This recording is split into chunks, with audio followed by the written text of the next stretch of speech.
बिस्मिल्लाहिर्रहमानिर्रहीम। अस्सलामु अलैकुम। या अगर आप दो एक नस्तईन सूरह कलम आयत नंबर 27 तर्जुमा ये है कि हमने उनकी आजमाइश इस तरह की है जिस तरह बाग वालों की थी जब उन्होंने कस्में खाकर कहा कि हमने उसका मेवा तोड़ लेंगे और इंशाअल्लाह ना कहा।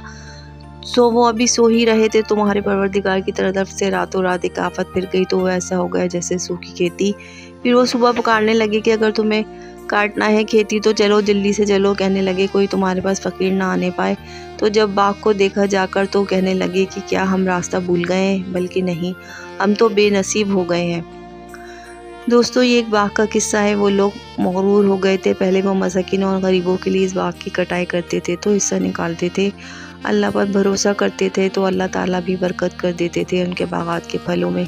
लेकिन जब इन्होंने बाग की कटाई करने जाएंगे कहा और इंशाअल्लाह ना कहा, कस्में भी खाई, सारी बातें करी, लेकिन इंशाअल्लाह ना कहा और कहा कि अब हम गरीबों और मसाकिन को भी इसमें से हिस्सा नहीं देंगे, तो अल्लाह ताला को उनकी बात पसंद नहीं आई और वो सो रहे थे कि अल्लाह ताला ने उनका बाग जला दिया।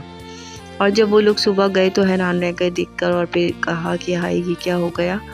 इनमें से एक समझ गया और कहा कि ये हमारे इंशाअल्लाह ना कहने की वजह से हुआ है और गुरूर करने की वजह से।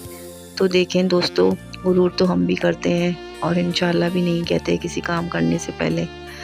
तो हमें इंशाअल्लाह हर काम करने से पहले बोलना चाहिए। हम कौन होते हैं करने वाली ज़ात तो अल्लाह सुब्हानो तआला की है। और अपने माल की कमाई में से भी एक हिस्सा गरीबों का निकालना चाहिए।